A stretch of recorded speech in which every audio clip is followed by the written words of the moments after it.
B2B selling has seen tremendous change over the last 30 years.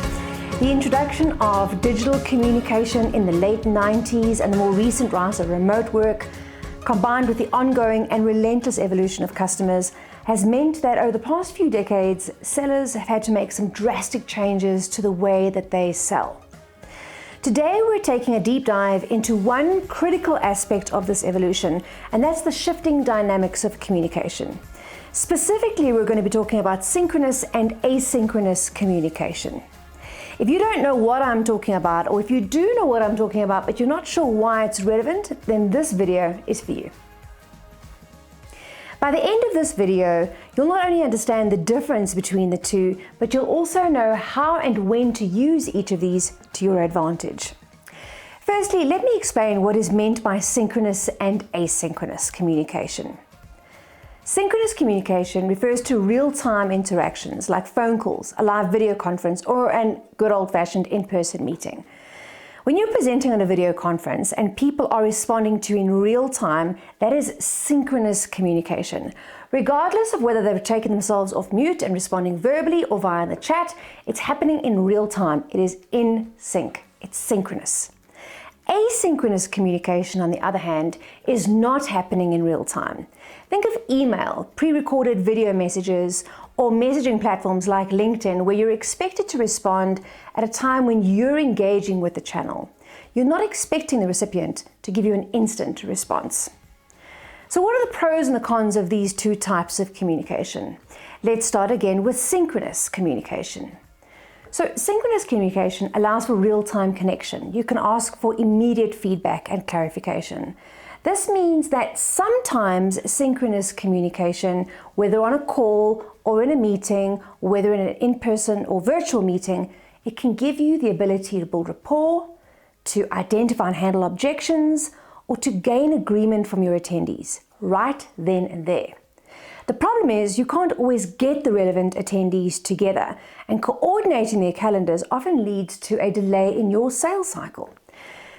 Asynchronous communication, on the other hand, gives you some flexibility. It allows time for thoughtful responses, and it can be really helpful when managing a deal with multiple stakeholders or when managing stakeholders across different time zones.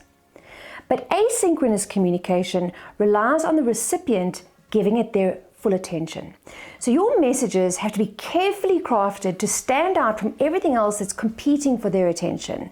And we have to be very careful, because when asynchronous communication is not done well, it can lack the personal touch that can come from real-time interaction.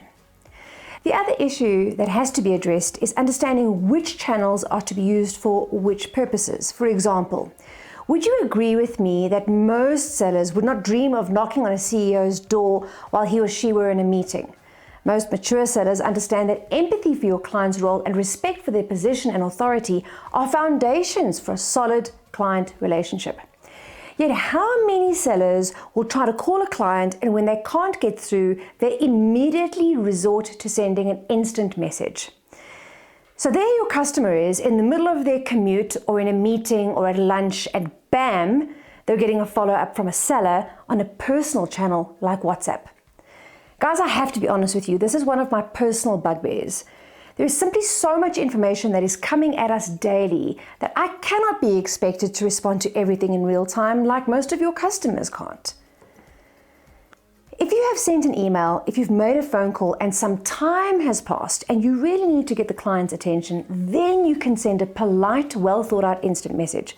But defaulting to WhatsApp or any other instant messaging platform simply because something is urgent to you is inconsiderate, and it can be downright annoying. But that's not all. There's an additional problem.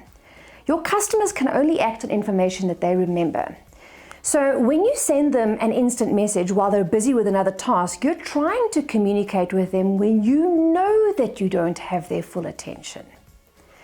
Most clients are at their desks and fully mentally present when they're working through their email. And that's why when it comes to asynchronous communication, email is still preferred by many customers and is often more effective for sellers.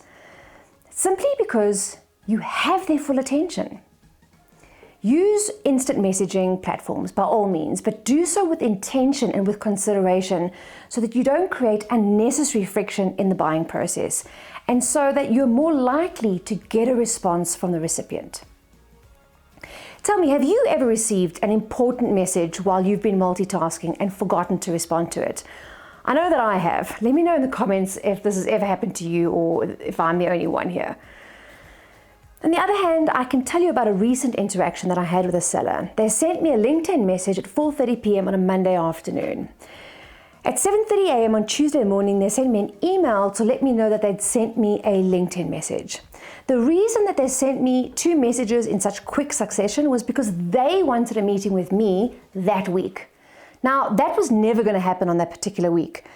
But by using multiple channel outreach ineffectively and by putting me under pressure, they undermined what could have been otherwise a fruitful start to a relationship.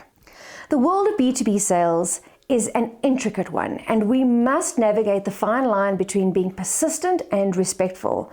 By understanding and leveraging synchronous and asynchronous communication effectively, you'll not only enhance your selling skills, but you'll also build enduring relationships with your customers. Remember, communication in sales is not just about transferring information. It's about understanding the nuances, about respecting clients' time and space, and demonstrating empathy. It's about being strategic and intentional and thoughtful in your outreach. Because at the end of the day, we aren't just trying to close a deal, we're trying to build a partnership. So next time when you're about to send a message, take a moment and ask yourself, is this the right communication method? Am I respecting my client's time? And most importantly, am I contributing positively to this relationship? Remember, in the world of sales, the quality of your communication can very well be the difference between closing a deal and losing a deal. And we all know which outcome we'd prefer. Now, I really want to hear from you. What's your biggest takeaway from this video? And how are you going to implement this information in your day-to-day sales process? Please share your thoughts in the comments below. Thank you for tuning in. Don't forget to hit like and subscribe if you found this video helpful. We look forward to seeing you in the next episode next week.